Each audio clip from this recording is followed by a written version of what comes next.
Case number 18। रूह से लेकर घर लौट आई थी। वो तमाम रास्ता पैदल चलता गया और वो घर ले आई तो मुबीन खान की पार्टी में बेसात जा ना सका।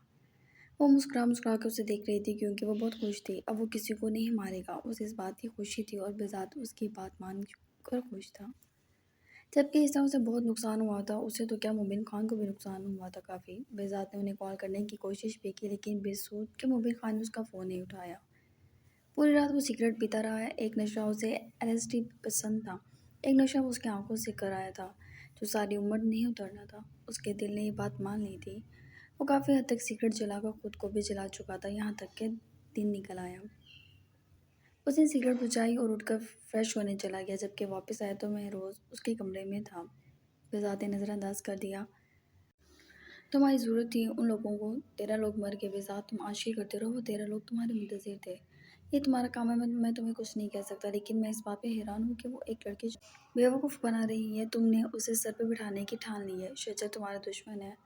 शजर उसे इस्तेमाल कर रहा है यार। बेसात ने सुर्ख नज़रों से महरूज को देखा। बकवास, हमें फ़र्क नहीं पड़ता कि कौन उसे इस्तेमाल करता है कौन नहीं। पहले बस मुझे तुम्हारा शुगर मेला लगा था लेकिन अब मुझे लग रहा है कि तुम सब तबाह करने का इरादा बना चुके हो। महरोज काफ़ी गुस्से में था। बेसात खामोश रहा और उसने बालों को ड्राई करना शुरू कर दिया। मैं तुम्हें कह रहा हूँ कि अब तुम बात नहीं करोगे उससे। वो ज़रा दांत पीस कर बोला, यार ऐसा ना कह, चिड़िया है, नाराज़ हो सकती है। वो उसे चिढ़ाने को आंख दबा कर बोला, खून पीछो मैं बेसात तुम्हारा। 13 लोग मर गए तुम्हारी इस चिड़िया की वजह से। मजाल है तुम्हारे कान पे झूम भी देगी हो। महरोज की बरहमी पर वो मुस्कुराता रहा क्योंकि मान चुका था कि मोहब्बत दिल के दरवाजे खोल कर उसके दिल में आ बैठी है और हक रखता है था वो उससे मोहब्बत करने का मुकम्मल। उसकी सांसें भी बेजात की थी, इतना हक रखता था वो तैयार होकर बाहर निकला। वो तैयार होकर बाहर निकला तो वो नाश्ते के टेबल पर थी। मुस्कुरा कर उन दोनों को देखने रही। पैर उसने तो सख्ती से खोला था। उल्टा है उल्टा, इतना ही उल्टा रूह ने भी उसे खोला जबकि बेजात खामोशी से बैठ गया। गुड मॉर्निंग, रूह बोली मगर बेजात ने जवाब नहीं दिया। रूह को अजीब सा लगा। आपको बताएं आज आपके रूह ने क्या किया है? वो सारे मेरे नूडल्स खा गई। दिल तो क्या, काट कर फेंक। अभी बके अल्फाज मुंह में ही थे। बेजात ने निगाह उठाकर उसे देखा। वो चुप हो गई। अच्छा ठीक है, नहीं छेड़ती आपकी रूह का, लेकिन ये क्या, वो खा जाती है सब कुछ। बेजात ने कोई जवाब ना दिया। मैं रोज़ भी खामोशी से नाश्ता करता रहा। रूह ने ज़रा उसे चौंक कर देखा। ऐसा तो कभी नहीं होता था वो उसे जवाब ना दे। वो दोनों नाश्ता करने लगे और रूह भी कॉर्नफ्लेक्स में चम्मच लाने लगी। उन दोनों ने उसे मुकम्मल नज़रअंदाज किया हुआ था। चैनजी से मैंने मोबाइल मांगा, उसने मुझे मोबाइल नहीं दिया। वो उसे शिकायत लगा रही थी। बेसात अब भी कुछ ना बोला और रूह की आंखों में आंसू भर गए। बेसात ने उसकी आंखों में सरसरी सा देखा और सामने देखने लगा।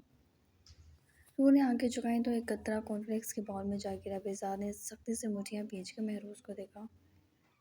चलो हमने जाना है, वो ज़रा सख्ती से बोला। उसे समझ नहीं आया कि आखिर वो उसकी मान क्यों रहा है।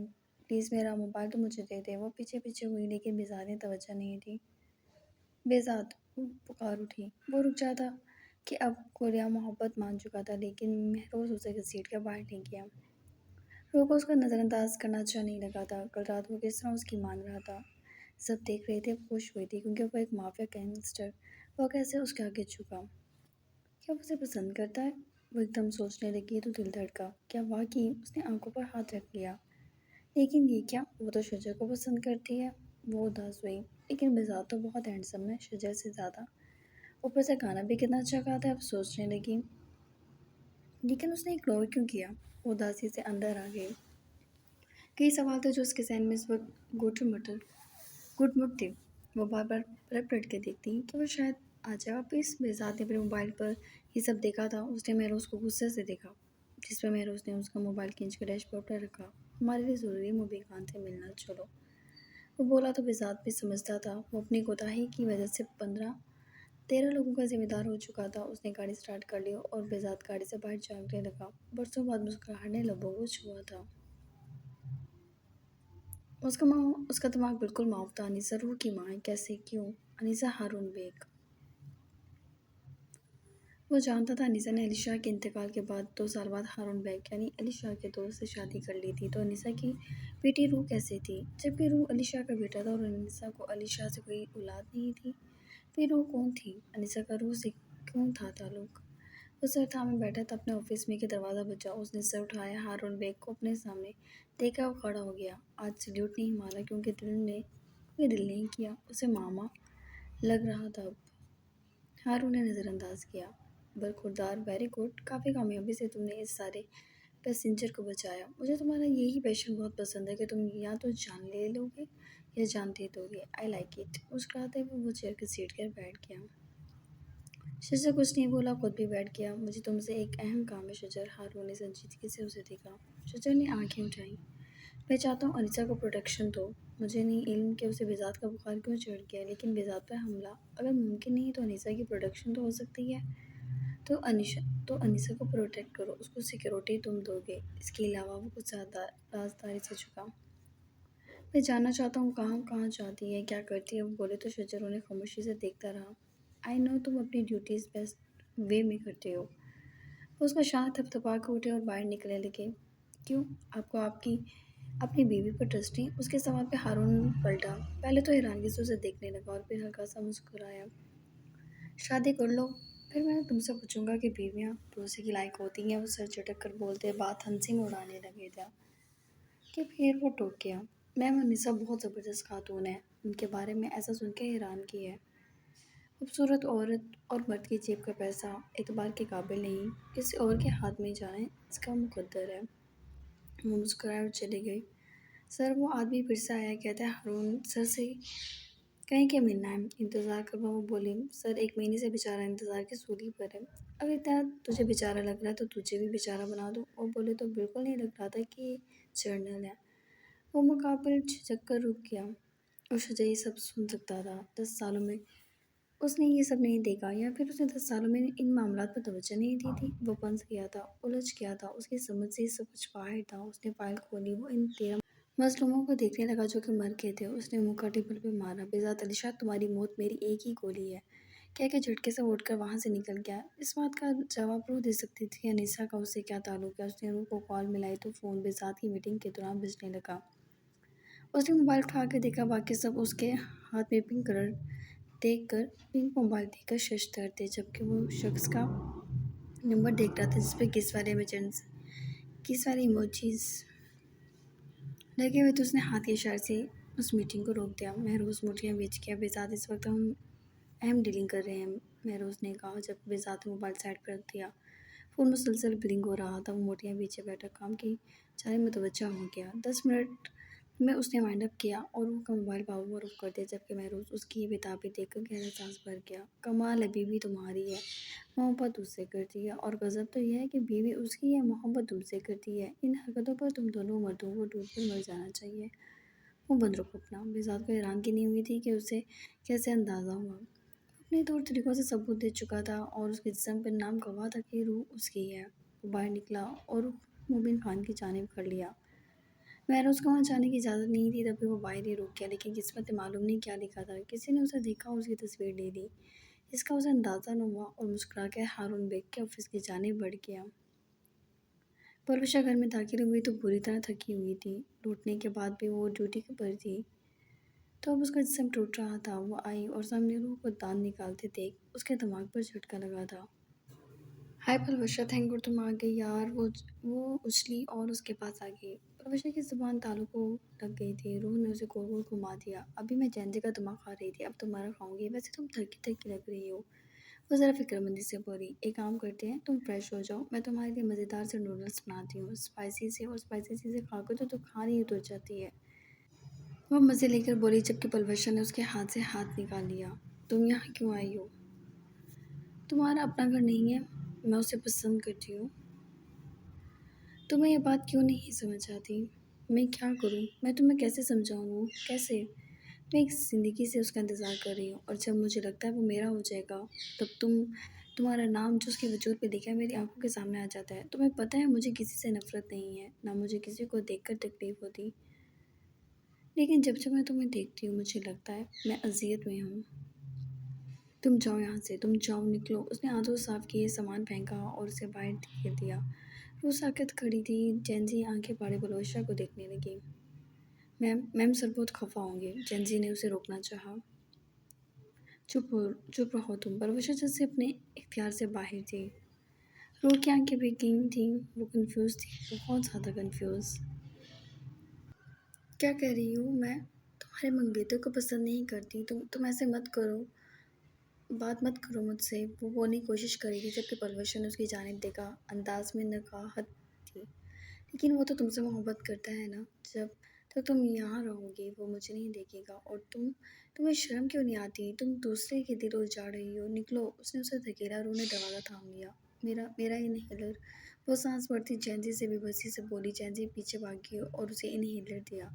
जाओ रू, प्लीज़ जाओ। वो उसके आगे हाथ जोड़ के, प्लीज़ रू, पीछे कदम। जबकि रू पीछे कदम लेने लगी। आप ऐसा नहीं कर सकती सर, बिसात बहुत गुस्सा होंगे। चैंसी ने बहुत रोकना चाहा लेकिन परमेशर ने एक ना सुनी।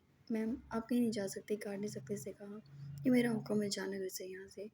परमेशर का बस नहीं चला, सब पर चिल्लाए। रू ने पकड़ के दरवाज़ा खोलना चाहा। वो हर लम्हे के बाद इन्हें लबों से लगा रही थी। उसकी सांसों की आवाज़ में बेबसी की आमेज़िश थी और गार्ड पर फोर्स करके रू ने दरवाज़ा खुलवा दिया। परमेशर ने अपने हाथों से दरवाज़ा बंद किया था और उसने आंखें बंद कर लीं। वो जानती थी वो गलत कर रही है लेकिन वो क्या करे, वो मजबूर थी अपनी मोहब्बत के हाथों। वो अंदर आ गई, चैन से उसे देखती रही। बेज़ात को नहीं बताना, वो कह के अपने कमरे में चली गई।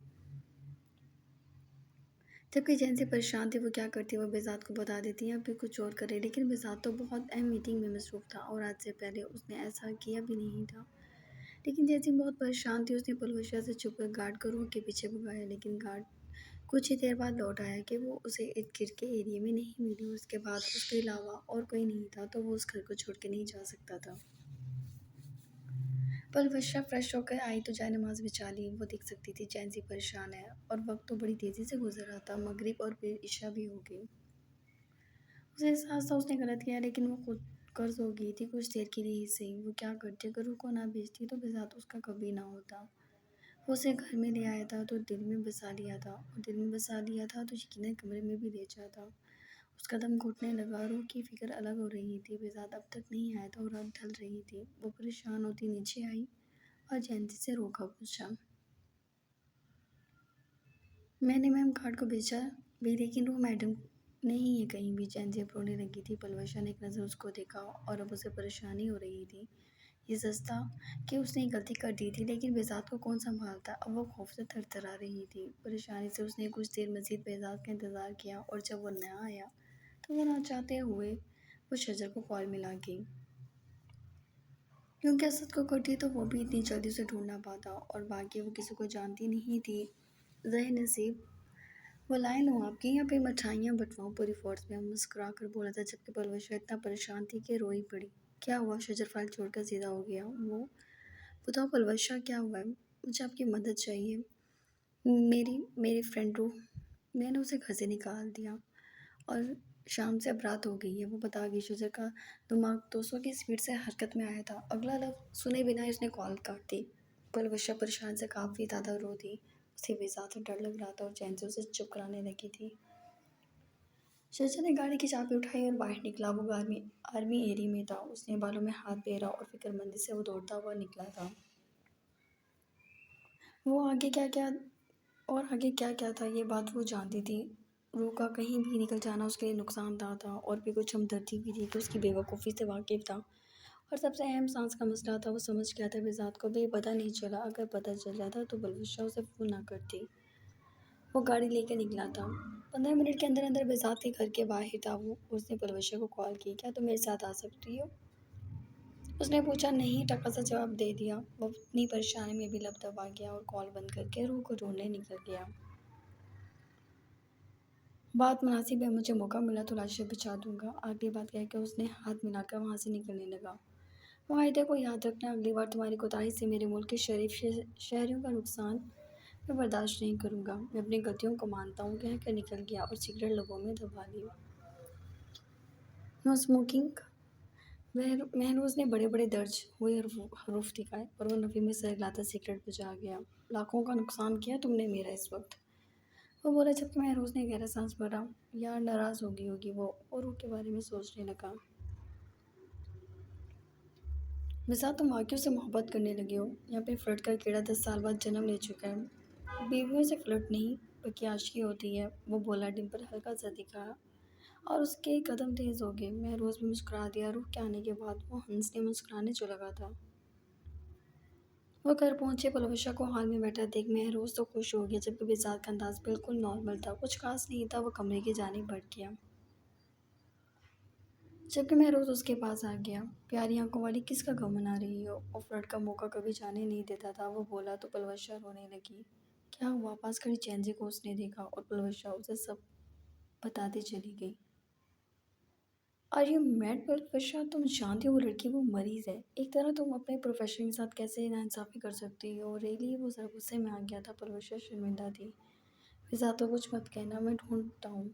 वो पीछे भागा था। पलवशा फिज़ा के खौफ से पत्ते की तरह काँप रही थी। तकरीबन 1 घंटे बाद वो नीचे आया। पूरे हॉल में देखा, रूह नहीं थी। उसने जैनज़ी की जानिब देखा, जो निगाह झुका गई। कैसी हो तुम? तुम्हारा मिशन कैसा रहा? सुना था शजर अब्बास के साथ थी तुम। वो नॉर्मल पूछने लगा जबकि परमेशर से बोला नहीं जा रहा था। वो निगाह झुका गई। अच्छा था। गुड। वो मुस्कुराए। परमेशर ने हैरानगी से देखा। वो मुस्कुरा रहा था। सच में इतना रूह अज़ा कर गई जो 10 साल में वो नहीं कर पाई और उन्हें कर दिखाया। रूह कहाँ है? उसने सवाल कर ही लिया।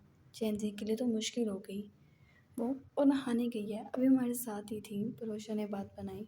अच्छा। वो आहिस्ते से बोल गया। उसका मोबाइल निकाल कर रखा और जैनजी ने खाना उसके आगे लगा दिया।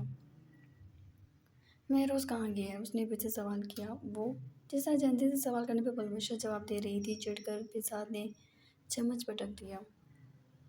सर वो रूम मैडम को ढूंढने गए हैं। वो घर से चली गई हैं। वो तकरीबन सच बता गई। कहाँ गई है वो? फ़ौरन उठा।